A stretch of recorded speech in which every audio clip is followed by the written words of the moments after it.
Tahimik ka lang. Ginagawa mo ang mga bagay ayon sa sarili mong bilis. Hindi ka maingay. Hindi ka nagyayabang. Pero napapansin mong may ilang tao sa paligid mo na tila laging may puna, laging may tanong, at minsan parang gusto kang hilahin pababa. Minsan iniisip mo, ano bang ginagawa ko para maliitin nila ako? O baka ako ang may problema? Pero kung titingnan mo ng mas malalim, ang totoo, wala kang ginagawang masama. Ang mali lang, masyado mong nililiit ang epekto ng iyong pag-angat sa mata ng mga naiwan. Sabi ni Marcus Aurelius, "When you rise in the morning, think of what the precious privilege it is to be alive, to breathe, to think, to enjoy, to love." Pero sa mundo ngayon, sa bawat pagbangon mo, habang ini-enjoy mo ang progreso mo, may mga taong hindi kayang sikmurain ang liwanag na taglay mo dahil hindi nila makita ang kanila. Inggit, isang tahimik pero mabagsik na damdamin. Walang sinasabi pero ramdam mo. Nakabalot sa papuri minsan pero may halong pagkairita. Nakatago sa mga tanong na parang inosente pero may laman.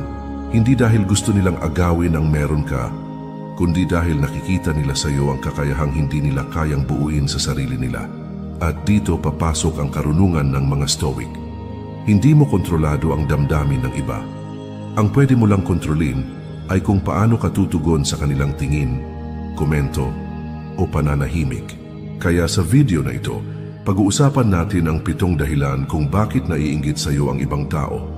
Hindi para pagyabang ang meron ka, kundi para maunawaan ang mas malalim na ugat ng inggit at mas mapanatili mo ang kapayapaan ng isip mo sa kabila ng mga matang may panghusga. Dahil sa dulo, hindi mo kailangang magpaliwanag. Hindi mo kailangang ipagtanggol ang sarili mo. Ang tunay na lakas ay yung kaya mong magpatuloy kahit may mga umaasang mabigo ka. Bago ang lahat, muli kaibigan, inaanyayahan kita na mag-subscribe sa ating channel dahil dito magbabago ang pananaw mo sa buhay. Maraming salamat. Magsimula na tayo. Dahilan number 1, dahil tahimik kang umaangat. Hindi ka maingay. Hindi mo ipinapakita ang bawat tagumpay sa social media. Hindi mo kailangang ipagsigawan kung ilang hakbang na ang naabot mo. Pero napapansin nila, kahit hindi ka nagsasalita, ang mga taong naiinggit sa iyo ay hindi nagagalit dahil sa yabang mo. Nagagalit sila kahit wala kang sinasabi. Nagagalit sila sa presensya mong hindi kailangang humingi ng atensyon, pero damang-dama ang bigat. Bakit? Dahil ang katahimikan mo ay isang uri ng kumpiyansa na hindi nila maabot. At ang kumpiyansang yan ay parang salamin. Ipinapakita sa kanila ang mga kulang sa sarili nila. Sabi ni Epictetus, "If you want to improve, be content to be thought foolish and stupid." At yan ang ginagawa mo, pinipili mong manahimik, magtrabaho at hayaang ang resulta ang magsalita. Pero para sa ibang tao, nakakatakot ang ganong uri ng pagkatao. Kasi hindi mo hinahanap ang validation nila. Hindi mo kailangan ang approval nila. At ang mga taong hindi sanay na hindi sila sentro ng mundo ay madalas naiinggit sa mga taong kaya nang mabuhay nang hindi sila ang sinasamba. Ang tahimik mong pag-angat ay isang anyo ng paninindigan. Hindi mo man sabihin ng direkta, ang kilos mo ay may sinasabi na kaya mong buuin ang sarili mo kahit walang palakpak, na kaya mong umusad kahit walang nanonood. At ang ganitong uri ng pag-angat, yung hindi sinusuklian ng papuri, ay mas nakakasilaw para sa mga taong hindi pa buo ang loob. Kaya tandaan mo, ang katahimikan ay hindi kahinaan. Minsan, ito ang pinakamatatag na anyo ng lakas. At ang lakas mong yan ay madalas hindi kayang sikmurain ng mga sanay sa ingay. Dahilan number 2, dahil hindi ka umaasa sa opinyon ng iba. Sa isang mundong uhaw sa papuri, ang taong hindi naghahanap nito ay parang isang banta. Lahat gustong mapansin. Lahat gustong makuha ang like, ang congrats, ang wow. Pero ikaw, tahimik lang. Ginagawa mo ang tama hindi dahil gusto mong mapansin, kundi dahil ito ang tama. At yan ang hindi matanggap ng iba. Ang karamihan ay namumuhay sa mata ng publiko. Lahat ng galaw, idinidikta ng opinyon ng ibang tao. Porma nila, desisyon nila, maging pangarap nila. Lahat may basbas ng validation. Pero ikaw, pinipili mong manahimik mamuhay ayon sa sariling prinsipyo, at magdesisyon batay sa tunay mong halaga, hindi sa kagustuhan ng iba. Hindi mo kailangan ng tapik sa balikat para tumuloy. Hindi mo kailangang sabihan ng galing mo bago kumilos. Dahil alam mong ang tunay na lakas ay hindi nakukuha sa palakpak, kundi sa paninindigan. Sabi ni Seneca, "What progress you ask have I made? I have begun to be a friend to myself." At dahil kaibigan mo na ang sarili mo, hindi mo na kailangan ng pahintulot ng mundo para maging masaya, para magbago, para sumubok. Kaya kang irespeto ng sarili mo kahit hindi ka iniintindi ng iba. At dito na pumapasok ang inggit. Ang mga taong sanay na umaasa sa opinyon ng iba ay naiinggit sa mga taong malaya. Kasi ang kalayaang yan ay paalala na sila mismo ay nakakadena pa rin. Nakakadena sa takot na hindi mapansin. Nakakadena sa pangangailangan ng palaging pag-apruba. Nakakadena sa ideya na ang halaga ko ay depende sa tingin ng iba. Pero ikaw, wala ka sa kulungang yan. At para sa kanila, ang kalayaan mo ay nakakairita dahil ipinapakita mo sa kanila kung gaano sila nakakulong. Kaya minsan, ang katahimikan mo ay tinatawag nilang pagmamalaki. Ang pagtutok mo sa sarili ay tinatawag nilang pagka-istrikto. Ang disiplina mo ay tinatawag nilang pagiging mayabang. Pero huwag mong hayaang guluhin ka ng maling interpretasyon. Dahil ang taong may kapayapaan sa sarili ay laging mukhang arugante sa mga taong hindi pa buo. At sa dulo, ang mahalaga ay hindi kung anong tingin nila sa'yo, kundi kung anong tingin mo sa sarili mo kapag tahimik na ang lahat. Dahilan number 3. Dahil marunong kang magbago habang sila paulit-ulit pa rin. Isa ito sa pinakamahirap tanggapin para sa ibang tao, ang makita kang nag-i-evolve habang sila'y nananatiling pareho. Na habang sila'y kumakapit sa dating bersyon ng sarili nila, ikaw naman ay tahimik na lumalampas sa mga limitasyong dati mong kinakahon. Ikaw ay gumagalaw. Hindi dahil gusto mong iwan sila, kundi dahil pinili mong yakapin ang pagbabago, kahit masakit, kahit mag-isa. At iyan, ang hindi lahat kayang gawin. Ang pagbabago ay hindi glamoroso. Walang palakpak sa gabi-gabing pag-aalinlangan. Walang kamera sa likod ng mga tanong mo sa sarili mo kung tama pa ba ang landas na tinatahak mo. Walang aplos sa pagbitaw mo sa mga bisyo, sa maling relasyon, sa dating ugali mong akala mo noon ay ikaw na talaga. Pero ikaw ginawa mo pa rin. Pinili mong harapin ang sarili mong anino. Pinili mong yakapin ang pananahimik para linangin ang iyong loob. Pinili mong hindi manatili sa comfort zone kahit ramdam mong baka mawalan ka ng karamay sa proseso. At doon nagsimulang sumama ang loob ng iba. Hindi dahil sinaktan mo sila, kundi dahil ipinakita mo sa kanila kung gaano sila natakot magbago. Sabi ni Marcus Aurelius, "If someone can prove me wrong and show me my mistake in any thought or action, I shall gladly change.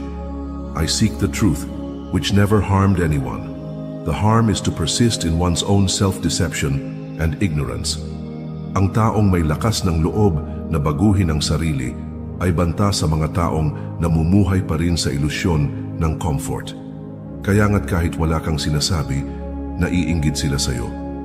Dahil ang presensya mo ay paalala na pwede pala, na kaya palang umiwas sa gulo, na kaya palang baguhin ang mindset, na kaya palang lumayo sa mga taong walang ambag kundi pabigat. Ang inggit nila ay hindi galit sa kung ano ka ngayon. Ang totoo, inggit sila sa tapang mong iwan ang dating ikaw. Dahil sila, ayaw pa ring humiwalay sa bisyong matagal nang sumisira sa kanila. Ayaw pa ring bitawan ang barkadang nagpapaikot lang sa kanila sa parehong pagkakabalaho. Ayaw pa ring tanggapin na ang kinaiinisan nila sa ibang tao ay madalas refleksyon ng sariling pagkakulong. Kaya kapag may mga taong tila lumalayo, tumatahimik o naglalabas ng sama ng loob sa iyo, tanungin mo, ako ba ang problema o ako lang ang paalala ng pagbabago na hindi pa nila kayang yakapin? Sa mundong ito, hindi lahat matutuwa sa pag-angat mo. Lalo na yung mga piniling hindi umalis sa lupa kahit bukas na ang langit para sa kanila. At sa ganitong mga sandali, doon mo mas maiintindihan. Ang tunay na pag-unlad ay hindi palaging masaya. Madalas, ito'y nagbubunyag ng katotohanang ayaw marinig ng iba. Pero kahit masakit, huwag kang titigil. dahil ang pagbabago mo ay hindi para saktan sila. Ito'y para mailigtas ang sarili mo mula sa sarili mong pagkakatali. Dahilan number 4, dahil hindi ka takot mapag-isa. Sa mundong takot na takot sa katahimikan, ang taong marunong mapag-isa ay parang kakaibang nilalang. Parang may alam na hindi alam ng karamihan. At dahil hindi nila maintindihan ang kapayapaan mong wala sa piling ng iba, naiinggit sila sa iyo. Marami ang nagtatago sa ingay ng paligid, sa maingay na barkada, sa paulit-ulit na relasyon, sa walang tigil na pag-scroll, sa pakikipagkwentuhan na walang saysay. Hindi dahil masaya sila, kundi dahil ayaw nilang harapin ang sarili nila. Dahil kapag tahimik na, doon nila maririnig ang mga tanong na matagal na nilang iniiwasan. Pero ikaw, pinili mong tahimik. Pinili mong kumawala sa mga gulong walang patutunguhan.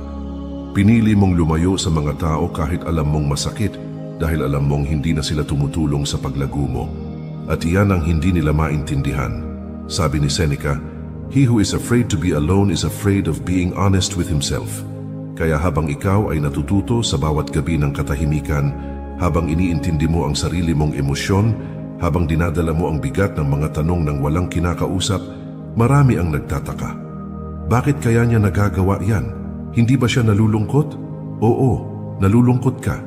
Pero hindi ka natatakot dahil alam mong ang paglago ay laging dumarating sa panahong tahimik ang paligid.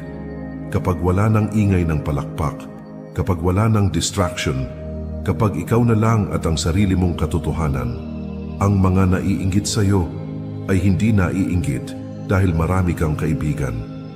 Naiinggit sila dahil kaya mong mabuhay kahit wala silang lahat, at ang ganitong uri ng lakas, ang kakayahang maging buo kahit mag-isa, ay tila bang paninindigang hindi nila matagpuan sa sarili nila.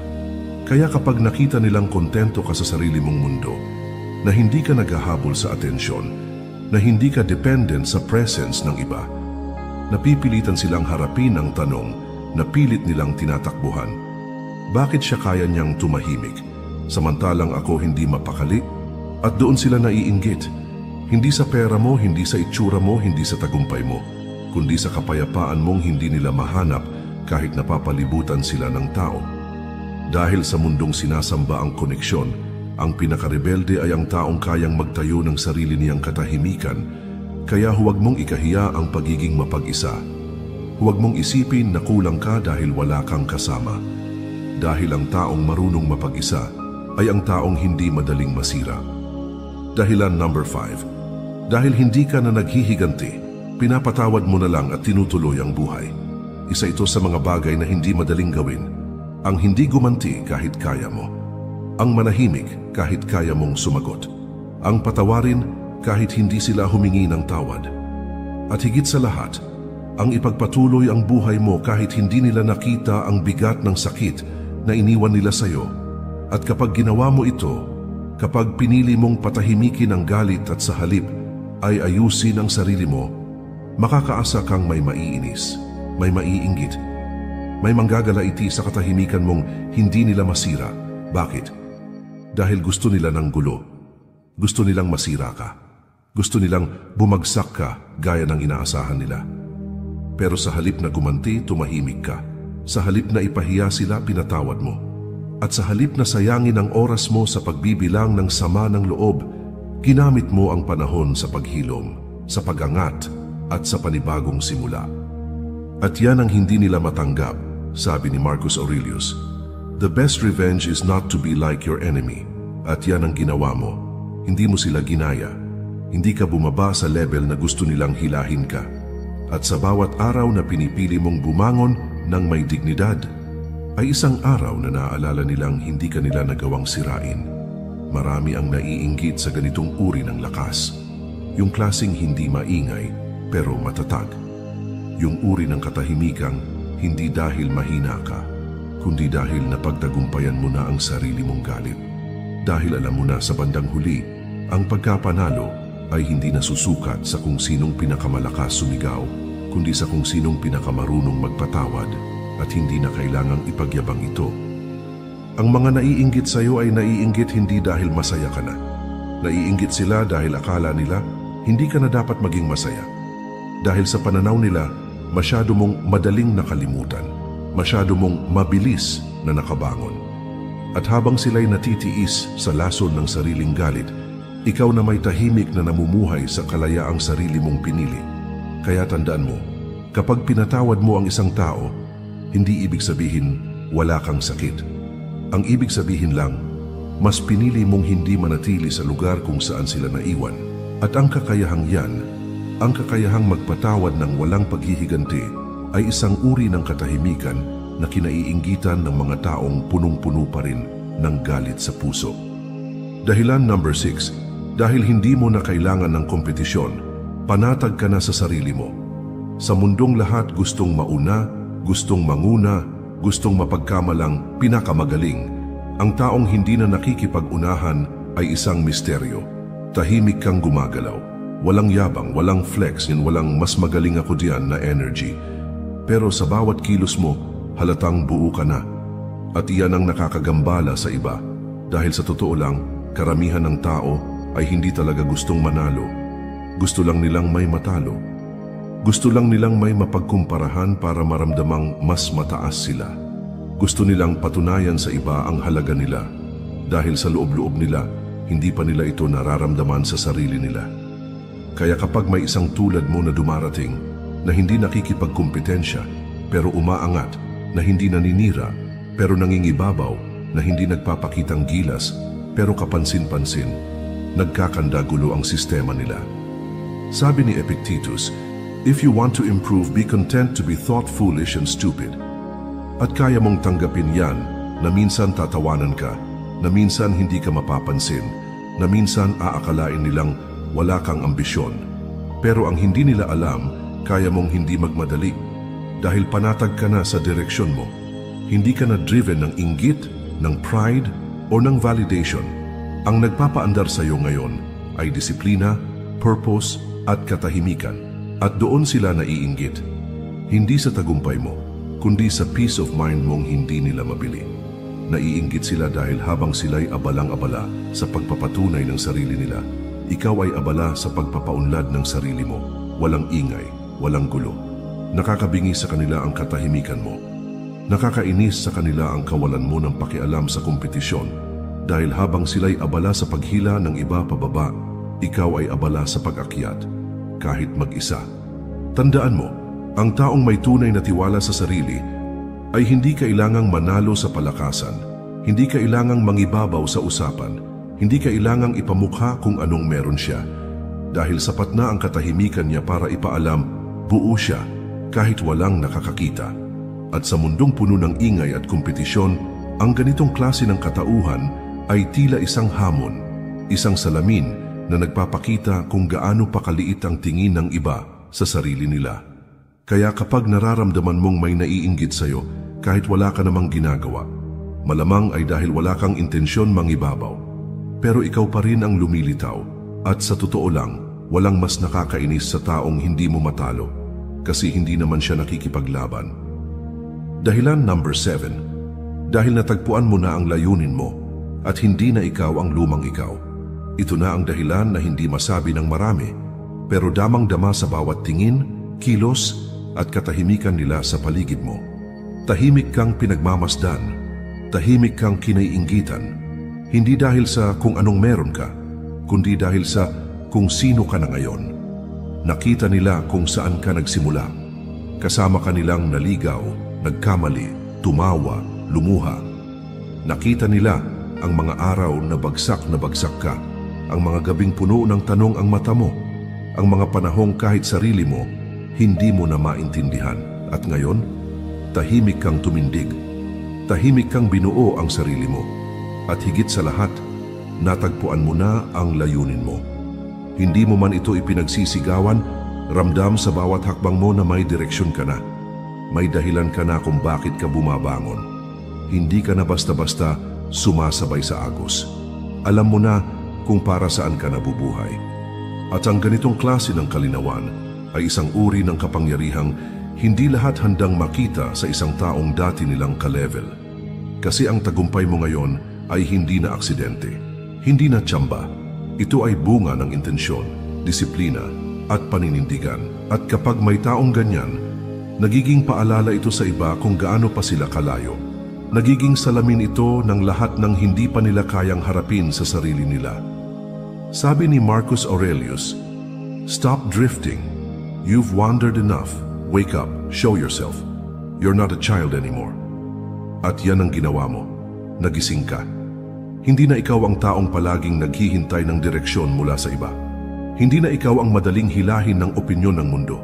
Ngayon, ikaw na ang gumagawa ng sarili mong landas. Kaya't kahit hindi nila aminin, may kirot sa loob nila sa tuwing nakikita kang kontento, malinaw at buo. Dahil alam nila, ikaw, natagpuan mo na ang sarili mo. At sila, nasa gulo pa rin ng pagkakaila, ng pagpapanggap, ng pakikisabay. Kaya minsan, ang inggit ay hindi mukhang galit. Minsan mukha itong tahimik na paglayo, mukha itong biro na may sundot, mukha itong, "Uy, nagbago ka na," na may halong panunumbad. Pero ang totoo, hindi ka lang nagbago. Lumaya ka. At ang kalayaan mo, ang linaw ng direksyon mo, ang katahimikang taglay ng isang taong buo na, ay bagay na hindi nila matanggap dahil ito'y paalala ng lahat ng takot pa rin nilang harapin. Kaya kapag tinanong ka, bakit kaya parang naiinggit sila sa akin, wala naman akong ginagawang masama. Ito lang ang sagot. Kasi ikaw na ang naging taong akala nila, sila ang mauuna. Kapatid, kung umabot ka sa dulo ng video na ito, marahil isa ka sa iilan na hindi takot harapin ang katotohanan, na hindi lahat ng katahimikan ay kapayapaan, at hindi lahat ng pagngiti sa harap mo ay tapat. Ang inggit ay hindi palaging sigaw. Minsan, ito'y bulong, tahimik, mapanlinlang. At kung hindi ka matatag sa sarili mo, madali kang madadala ng mga tinging may halong pagdududa. Pero ngayon, alam mo na, hindi ikaw ang problema. Ikaw ang paalala ng kung anong posible. Ikaw ang ebidensya na ang katahimikan ay hindi kahinaan, kundi lakas na bihirang maabot ng ingay. Kaya huwag mong hayaang patayin ng inggit ng iba ang apoy sa loob mo. Panatilihin mong buo ang tiwala mo sa sarili. Ipagpatuloy mo ang landas mo kahit hindi ito maintindihan ng iba. At kung naramdaman mong tumama sa iyo ang mensaheng ito, huwag mong hayaang dito na lang ito magtapos. Mag-subscribe ka ngayon, hindi lang para sa susunod na video, kundi bilang paninindigan na pipiliin mong lumago kahit sa mundong madalas ay gustong hilahin ka paatras. Dahil sa dulo, ang stoic ay hindi lang yung tahimik. Ang tunay na stoic ay yung kahit na naiinggit sa kanya ang mundo, ay marunong pa ring manahimik, magpatawad at magpatuloy.